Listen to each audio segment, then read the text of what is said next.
Welcome back everyone, my name's Eltimar and we are going to be continuing our Let's Play of Tower of Time. Where we left off last time, we were looking around this area. Violent death. The air surrounding this dead-end passage is pungent and sour.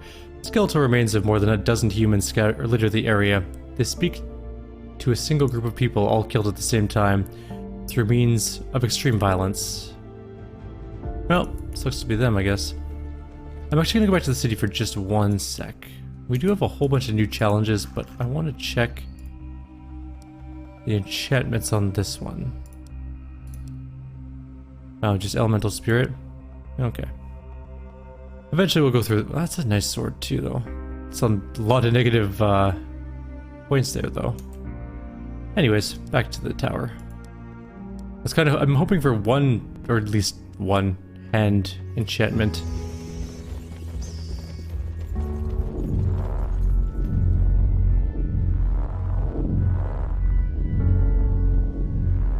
We're not doing anything. Kayla nods as your champions arrive at the third and final databank room. The same mist-like barrier that has guarded the previous databank chambers blocks the way. The final impediment is shutting down the avatar. All we need is one last portion of life essence. None of your champions responds to the Frostling's words. Instead, a crackle of energy and a blast of warm air from behind sets your party on guard. You, who are... I am the tower avatar. Command link open. What's wrong with her? Her systems must be resisting the reversion back to her initial status. Has Proteus sent you? Tower Avatar stands at his command. Kane's eyes grow large at the Avatar's statement. Perhaps shutting down the Avatar is unnecessary if we can convince her. Shut me down? Why? Have I done something wrong? I can do better. Please, I want to live. We may not be killing her, but somehow the Queen of Shadows almost takes pity on her. Insufficient data. Rerouting to backup system. Without warning or further explanation, the Tower Avatar vanishes. The hall surrounding your party explodes with light, forcing everyone to shield their eyes. When the light subsides, the sparkling luminous image of Proteus stands before your champions. He nods and raises his brow in a gesture of pride and compassionate regard. For over 1,000 years I have waited. Words to express my pleasure and gratitude are lacking. Where are you, brother? Why can't you come before us in person? Soon, my dear sister. I am confined to the throne room for reasons I cannot yet explain, but in due time I promise your questions will be answered. All you need to do now is remain committed to your final task. Disable the third databank and shut the Avatar down. It just doesn't seem right. We might as well be killing her. Truth be told, Master Dwarf, I share your pain. I take no pleasure in undoing the mind that has guarded these halls for centuries, yet the Tower Avatar is set in her ways, and her ways are short-sighted. She cannot see or understand the grand design of what unfolds around us, and for this she must be removed from the game.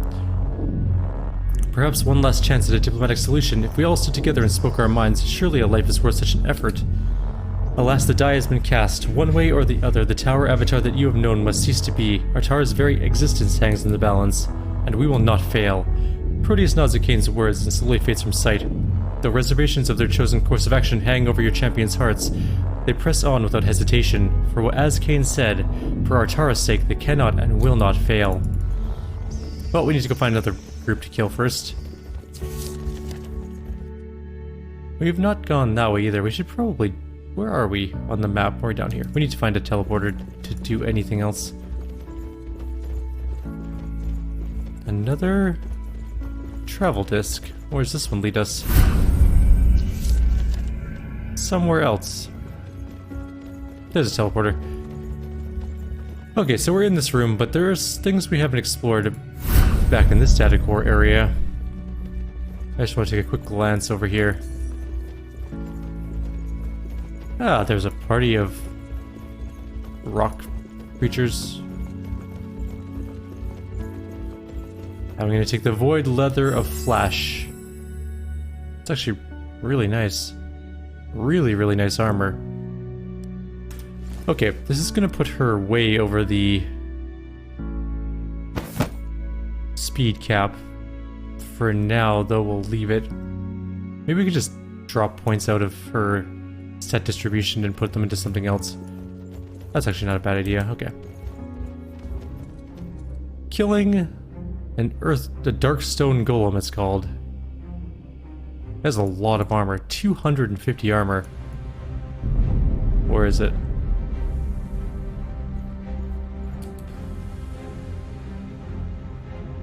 Oh, there it is. was like, it should be on the field somewhere.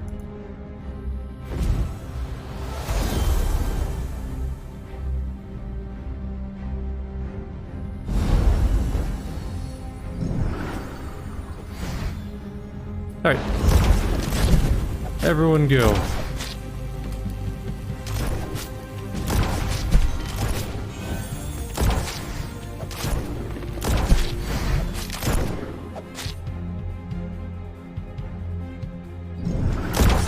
I can basically start spamming these attacks.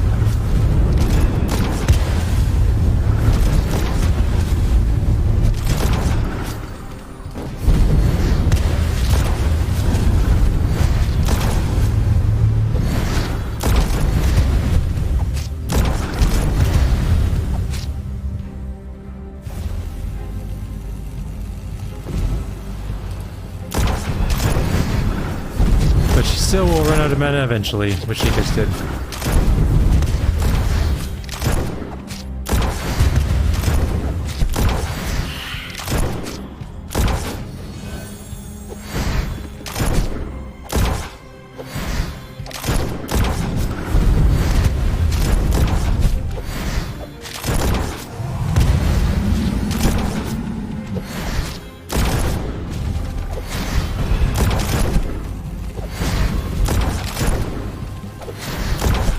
That's gonna be it.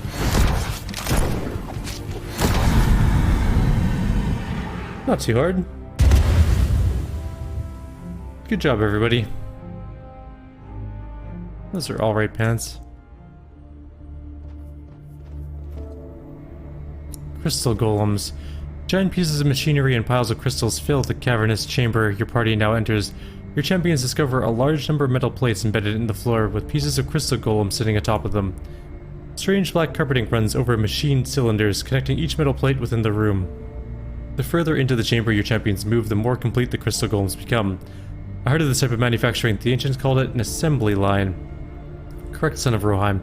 Assembly lines like this were used to create many machines in the quickest amount of time. The equipment here is still warm. No doubt the tower Avatar is doing. Some of these golems are near complete. If she decides to complete their construction, such numbers could prove a most difficult obstacle. Exactly, Baron Boron. We must see to it that no more crystal golems are created here. But these golems help to create, are created to help purge our Tara of Argante mana. What if this is the only golem crafting facility in the tower? Can we take the chance our Tara will not need such ceaseless workers ever again? Chief is right. For all we know, Proteus' solution to save our Tara requires these crystal golems. You assume too much, Marksman. The threat posed by so many potential enemies far outweighs the possibility of their necessity. We should destroy them all while we still can. Or at least the machines responsible for the creation.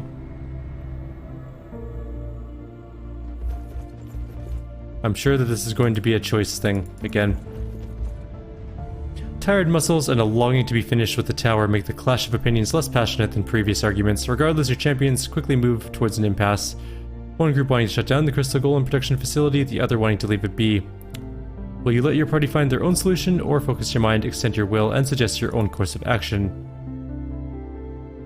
I don't know if I like that decision. Actually, we're gonna let it... Hang on. Go away. We're gonna go the other way. I kinda want to leave it going. I might need it later. The odds of a weakened tower avatar activating this golem production facility and causing further trouble is minuscule compared to the possibility of its value sometimes in the future. For this reason, you focus your will and suggest your champions leave the facility intact and move on to complete their primary task of reaching the bottom of the tower with haste. Then it is agreed we will not destroy this facility out of fear, not when the power of these crystal golems may yet serve the Queen of... Whisper looks to her companions' faces. Seeing their suspicious expressions, she corrects herself mid-sentence, eliciting a nod of approval from Maeve. Not when the power of these crystal golems may yet serve the people of our Tara. Before your champions depart the area, as an added precaution, Kane has everyone remove the pieces of the golem residing on the large flat metal plates in the floor. All of these pieces and partially formed golems are piled in a corner of the room and mixed in with crystals and other mechanical odds and ends of the room. If the tower avatar does manage to activate the facility, she will at least need to assemble any new golem creations from scratch. See, that's a way better idea. You just kind of move them off the assembly line, call it a day. Not the big enchantment I was hoping for. Nice sword. Damage compared to my other sword? Better. Okay, this might be a worthy successor to my current sword. We'll lose some crit chance, that's fine. We need mana leech, so we'll have to enchant it. It does void damage too, which is also nice. It has one enchantment slot. It's actually just straight up better than my other sword. I can make it have 6 might, which makes it... No, I think I'll probably just do raw damage. 27. Yeah, it's a bit better. Okay, let's go put an enchantment in it. By the way, if you're worried that we're running out of crystals, don't be. We have tons of items to disenchant that I just haven't gotten around to disenchanting. It's not going to be a big deal at all. Melee weapon. We need mana drain.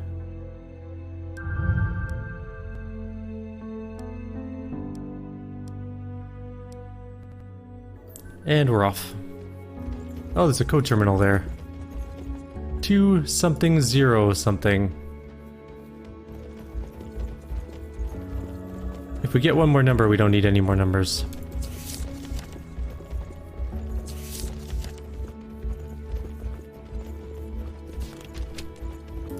Cool.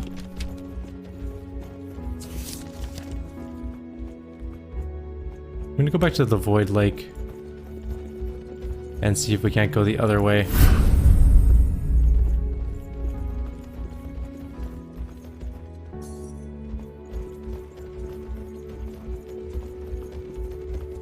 Void Robes of Power.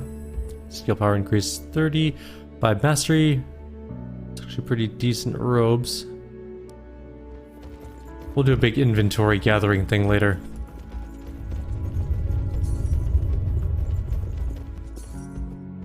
It's a cool antenna.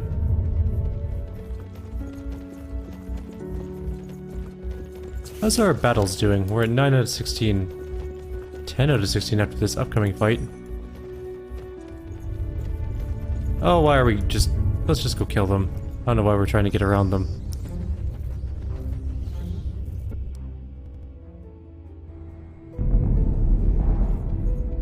No portals, just fights.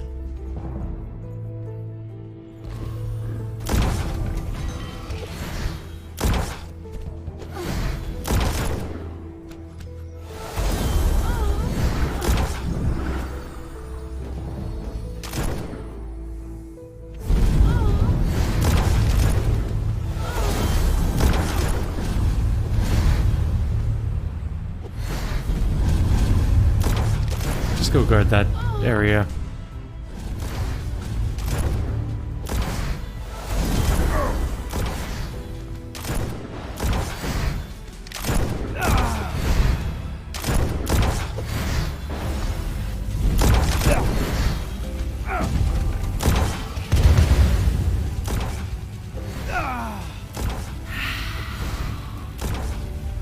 .24% done.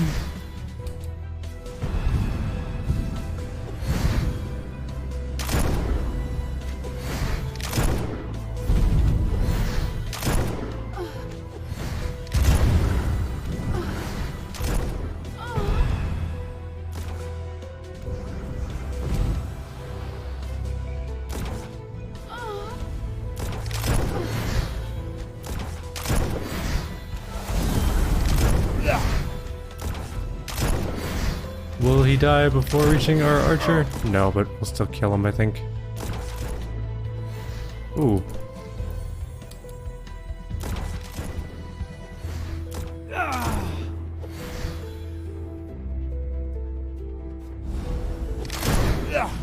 There we go.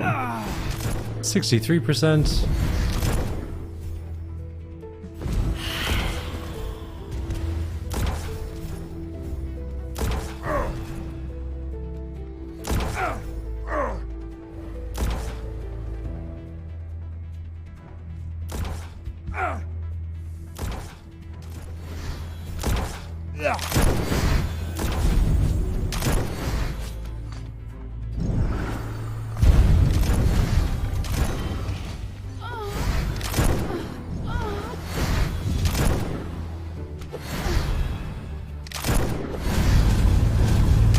Last one, I think.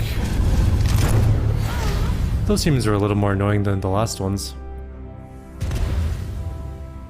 decent helmet. Plus 5 strength or speed. Let's go grab the treasure, which is an okay hammer and a pretty decent ring.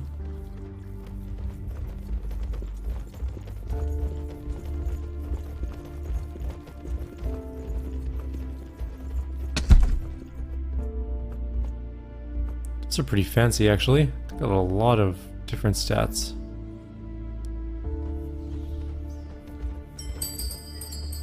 I should make sure I pick up all those crystals. Not that it really matters. We have lots of crystals. We have tons more waiting in terms of just raw disenchanting materials that we have littering our inventory.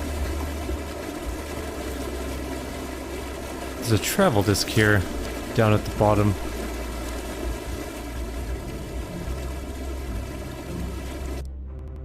More enemies. Portals?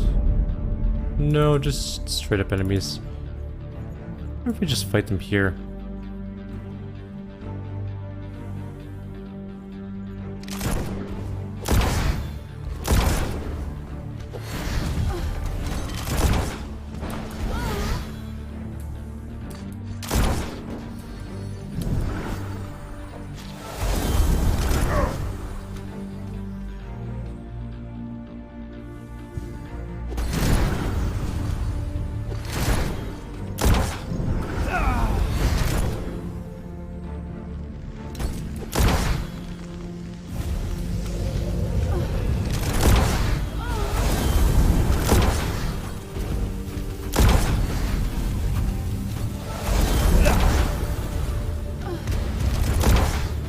Oh, that snipe didn't go off properly?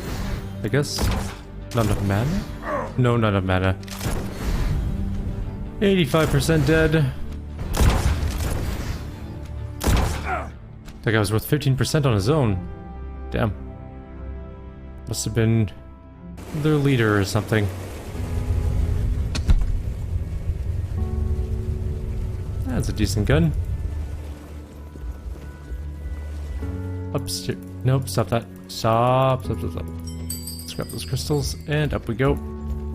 Adamantine ore. Moving through the caverns. The underground caverns puts Rackham in a good mood. Reminds me of home, these caves do. I can almost smell the peach pie cooking. The dwarf stops mid-sentence and raises his nose as if smelling an actual pie. He rushes into a nearby wall. You don't mean to tell me he really smells. I think that dwarf is losing grip on reality. Running his hands along a thin silver line in the rock wall, Rackham kneels and smiles. Sweet, sweet adamantine. I knew I'd find more of you in here somewhere. Perhaps we'll stumble across a decent-sized vein yet.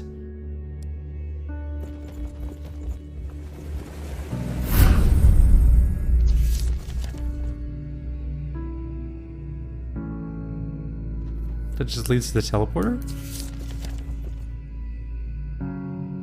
Okay.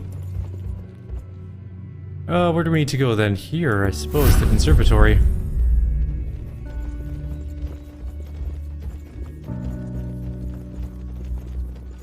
Oh, lovely.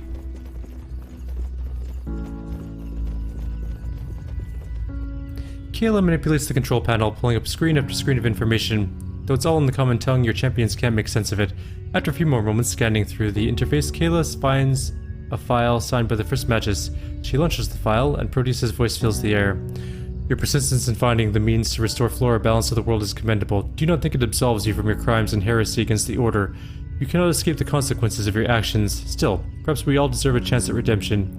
I will spare what power I can to shield you from the others, but I can only extend such power to this level alone. Should you find the solution you seek, you will be on your own to deliver it to the surface. Okay.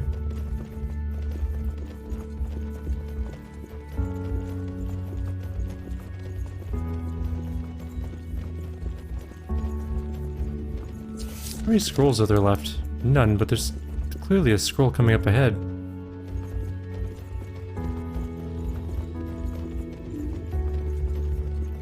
What is this?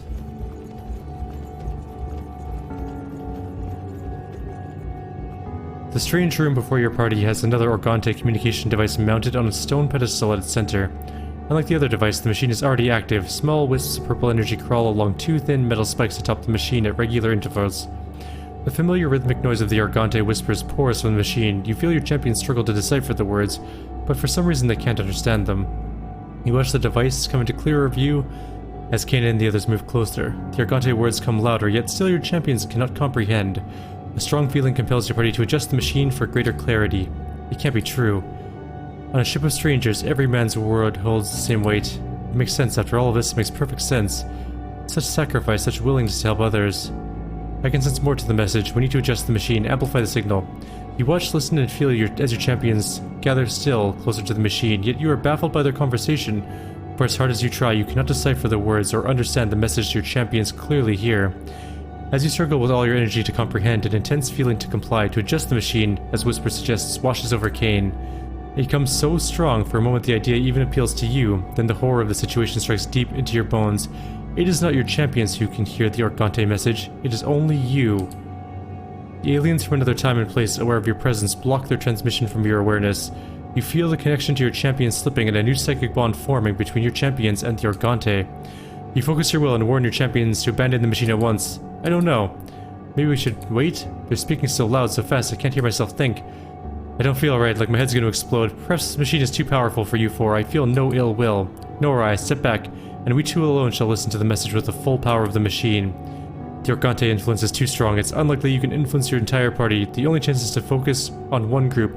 Encourage Boron and Whisper to listen and help fortify their resistance to outside influence by adding your own, or strengthen Kane and the others' resolve.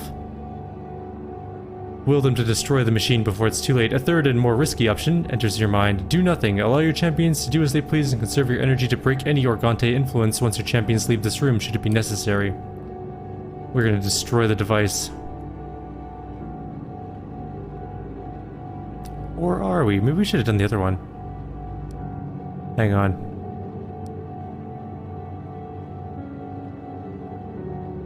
How far back is this? It's not that far back.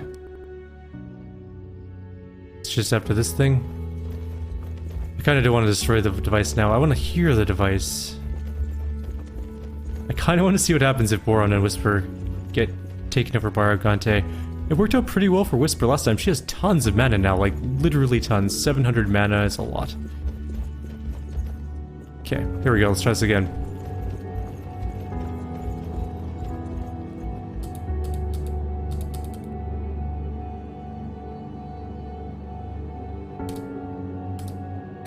Let Boron and Whisper listen to the Argante.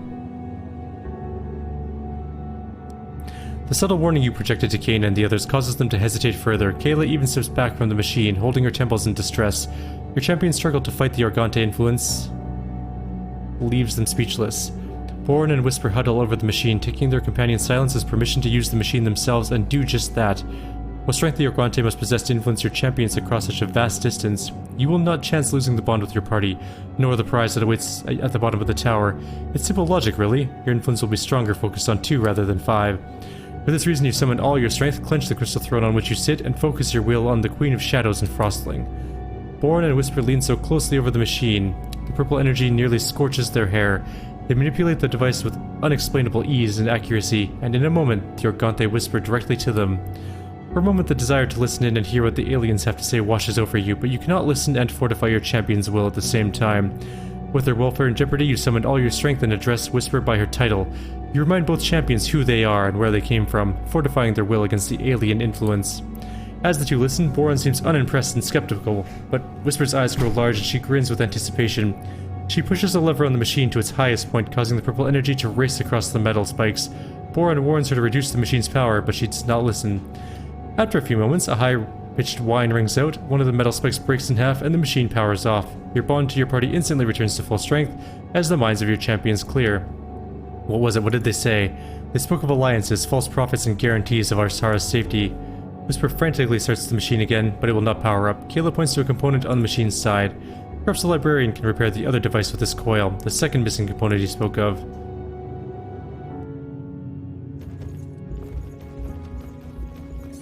Whisper's losing it a little bit though. She is getting really into this Argante stuff.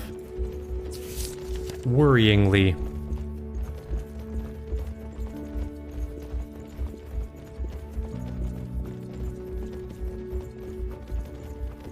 There's a greater scroll here. Let's see what it has in store for us. There's dead prisoners in a tomb, basically.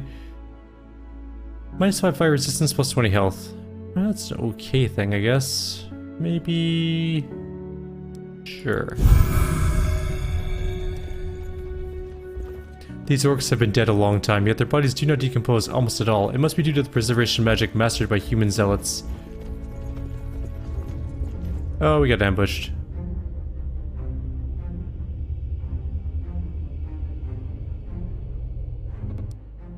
Who is trapped? Lots of people are trapped. 3 people are trapped, actually. Who's that? Maeve? Maeve is a good one to clear of her trappedness as quickly as possible. That was very fast.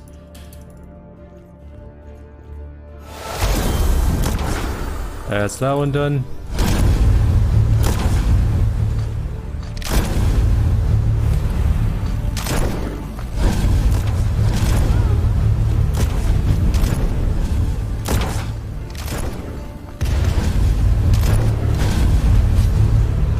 Whisper's free, and we're all good to go now. It's time to kill.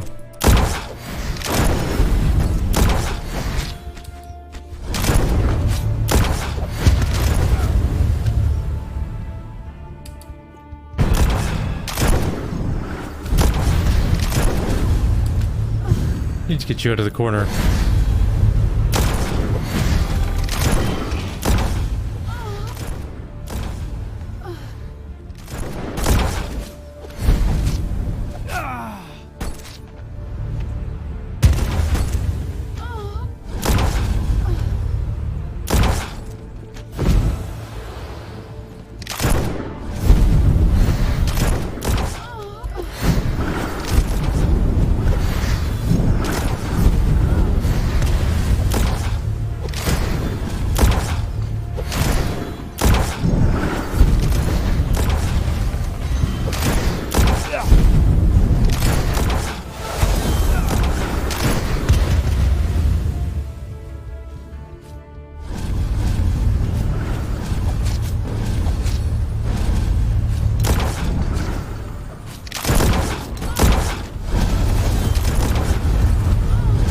I love her sniper ability. It's pretty good.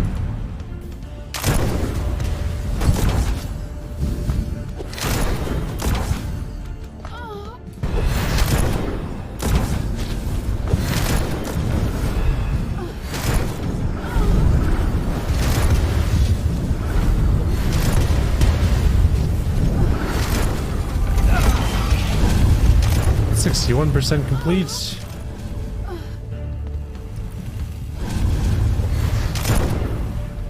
I think these humans are gonna fall soon, like completely, as an entire society.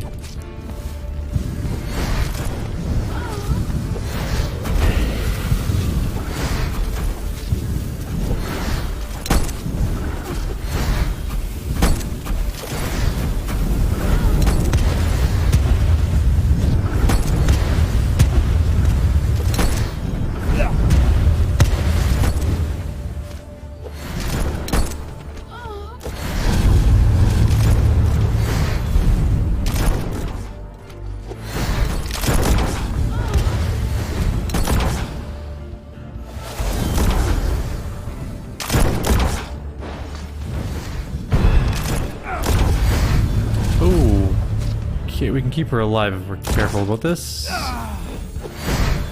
She's definitely hurt though. And stunned. We might have to invincible this.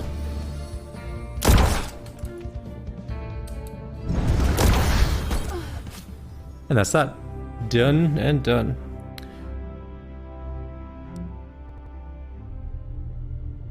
Life Force Crystal is partially filled. What do you mean partially filled? That was a lot of enemies to kill for a Life Force Crystal. And to only have it partially filled is not okay.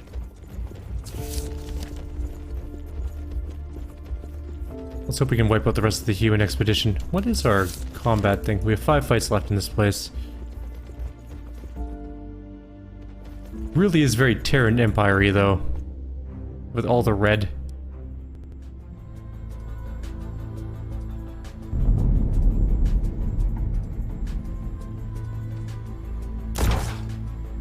Oh no, it's portals. Or a portal?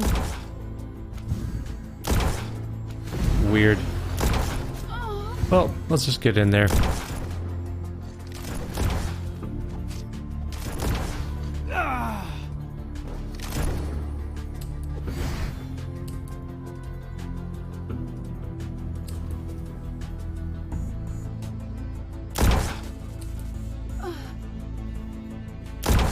Let's do that, as well as that. And that, and that, and this, and that. Whatever order those come out in.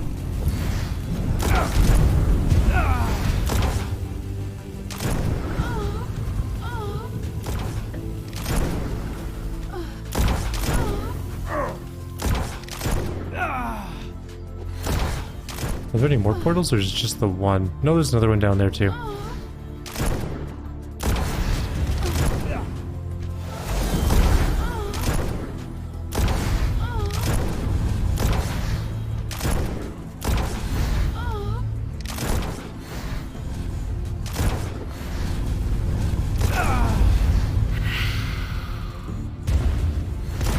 Okay, let those guys take care of that. We're gonna go down to the portal.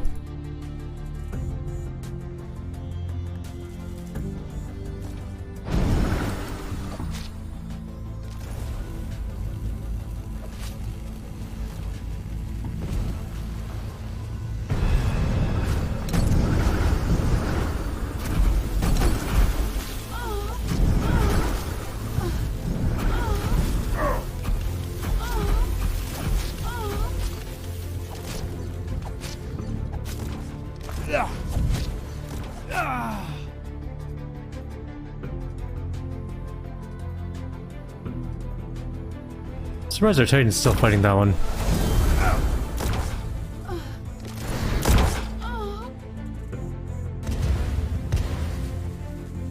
What's left other than that one up there? Oh, a handful more coming through the portal, I guess.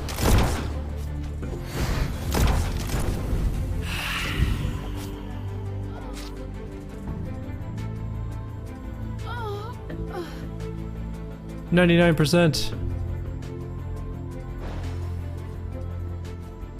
There we go, 100%. That more crystal filled? Life Force crystal is almost filled. It just seems like there's a lot of life going into this one compared to the other ones.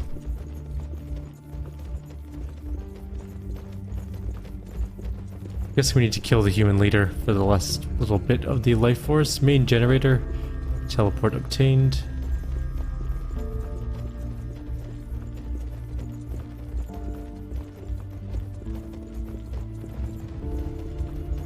Bright side, if we kill the leader, at least we know we're very nearly done all of the battles. That's looking like a leader. Or a priest. Or a priest leader. The sounds of metal crashing against stone echo throughout the chamber as a lone soldier of the Pure Empire stands dismantling one of the Organte listing devices. He seems uninterested in most of the parts he pulls away, tossing them over his shoulder without care. After a few moments, the soldier senses the presence of your party and turns to face them. His bronze-colored armor, heavily accented with gold, is highlighted by a handful of medallions on his chest, and the bright multicolored peacock-like feathers of his helmet. A small ivory horn and satchel lie strapped across his chest. So you are the great champions of this land. We know, hand over technology and impures. You know you do not comply? Blasphemy!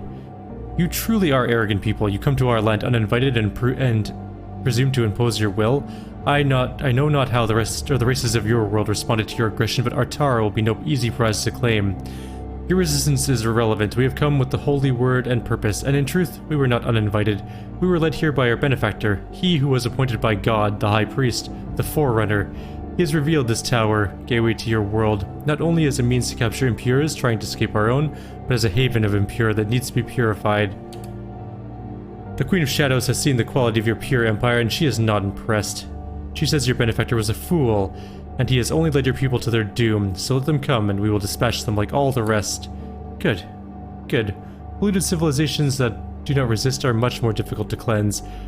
What you have seen of our empire is only the summit of the mountain. You cannot fathom our numbers. We will pour through this tower like a righteous torrent, sweeping away everything that stands in our way. Millions of soldiers whose only glory is to die in the name of our benefactor and lord. Large boasts from such a small man. Before any of your champions can react, the bronze armored soldier raises the ivory horn to his lips and gives a sharp blow, filling the chamber with a high-pitched moan. Within seconds, fanatical human soldiers are pouring into the chamber behind the horn blower. By far, the most of your champions have yet encountered. Once assembled in the room, they draw weapons, staring at Rakim, Bora, and Eric and whisper with deep-seated hatred burning within their eyes. Nearly unable to restrain themselves, they wait, desperate with anticipation for their leader's command. Kill them. Kill them all.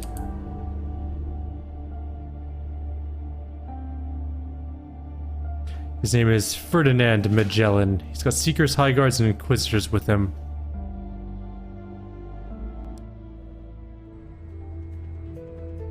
Where would their leader spawn? Right there.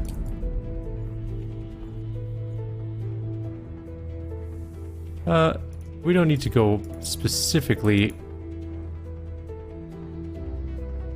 with our one guy to deal with this problem. It can be dealt with like that. We are going straight for their leader. I'm willing to bet this is a kill their leader and end the game sort of thing. Well, not game, but you know what I mean.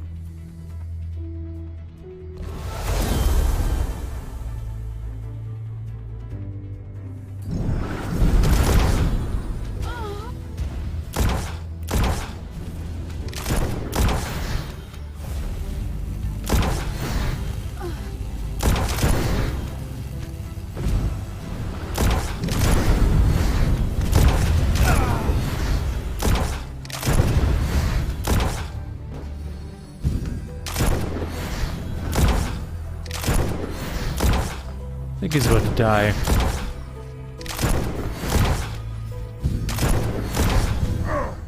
That's the end of that. Not too hard for a human. Decent guns, though, gotta say. Well, the one is decent, the other one's not so good.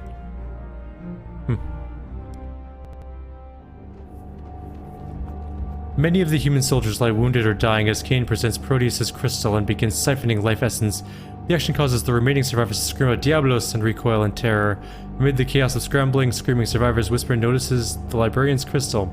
It pulsates quickly with bright glow that increases in speed with every passing second. Torchlight behind the party announces the librarian's arrival to the chamber. That's in front of the party, but still. Oh my, what has happened here? We had no choice. They are religious fanatics from another place. I see. How unfortunate. We found your machine components. You can get that listening device back up and running again. Excellent, well done. Requiem presents the two components and the librarian takes them with a gracious nod. He then walks over to the leader of the soldiers, who is on his dying breath. The soldier withdraws a small blue crystal pulsating rapidly with brightness. Benefactor, I summoned you as soon as I saw them. In God's name we tried to purify them, but they proved too strong. Indeed, your weakness and failure to suppress his word. You must repent in purgatory before you may visit the holy resting place. But Benefactor, these devils have a crystal that steals our souls. I have seen it with my own eyes. They seek to capture our immortal selves and send us to hell. Your Majesty Sleeth. Bowing to Maeve with a smile, the one and only. At your service, Artress. The one responsible for opening the portals, for corrupting so much of this tower, for causing so much death and suffering. But that cannot be. The Majesty Sleeth lived during my lady's time. That would make him over 1,000 years old. Not even the Magi were immortal. The librarian, now revealed as Sleeth, turns back to the leader lying prone on the floor, his faltering eyes white with fear. Very observant, dwarf, but time no longer has meaning to me. I found other ways to sustain myself over the years. Sleeth extends his hands over the dying soldier, and the panicked human suddenly tenses. The skin peels from Sleeth's face, exposing bone and long rotted flesh. With glowing red eyes, the Magus summons up the soldier's energy. The skin on Sleeth's face repairs itself, returning to its previous normal and healthy appearance, while the soldier on the floor becomes emaciated and dies. Sleeth then turns to your companions with his eyes still glowing red. Since you have acquired the components I need to continue my communication with Yorgante, your usefulness has all but come to an end. I will leave you, for now. The librarian's hand rises up in your party's direction and begins to glow. A bright flash blinds your champions. When they recover their sight, Sleeth is gone. Your champions look at each other with bewildered eyes. So the mad Magi Sleeth somehow survived all these years, and was right under our noses the entire time. He used us as pawns in a grand game, manipulating us into doing his bidding and delivering the objects of his desire. Not to mention catalyzing these fanatical humans did genocide on their world and ours. Kane shakes his head and walks off.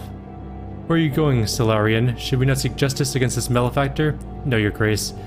We can't let him distract us from completing our quest. We must press on. But we can't just let him get away with it, Kay. I have no intention of doing so, High Courier. If our paths cross again, we will deliver the ultimate justice. This I swear.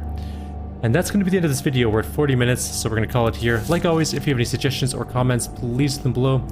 Others, I'll see you all next time. Take care.